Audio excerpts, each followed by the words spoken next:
రాష్ట్రంలో అన్యాయానికి గురైన ఏ కార్యకర్త అయినా కూడా డిజిటల్ బుక్ ఇప్పుడు లాంచ్ చేస్తాను మీ అందరి సమక్షంలో.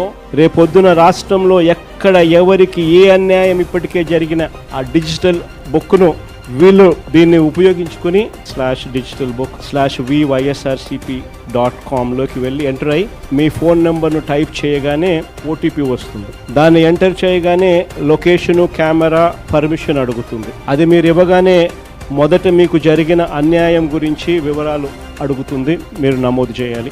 ఆ తర్వాత మీ దగ్గర ఏమైనా ఈ అన్యాయానికి సంబంధించిన ఫోటోగ్రాఫ్స్, ఆధారాలు, ఇంకా ఏదైనా అప్లోడ్ చేసే కార్యక్రమాలు కూడా చేయాలి. ఆ తర్వాత అది ఆటోమేటిక్లీ ఆ డిజిటల్ బుక్లో స్టోర్ అయిపోతుంది. ఇది అన్యాయానికి గురైన ప్రతి కార్యకర్తకు ఇది ఒక శ్రీరామ రక్ష.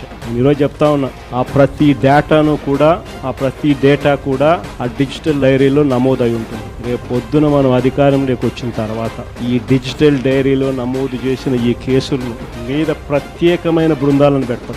అన్యాయం చేసిన వాళ్ళను రిటైర్ అయిపోయి ఉన్నా కూడా, రాష్ట్రంలో వాళ్ళు లేకపోయినా కూడా, సప్త సముద్రాల అవతలున్న అందరినీ పిలిపిస్తాం, చట్టం ముందర నిలబెట్టించి శిక్ష పడేలా, అన్యాయానికి ఈరోజు గురైన వ్యక్తికి సంతోషం కలిగించేలా ప్రతి అడుగు దీని ద్వారా పడుతుంది.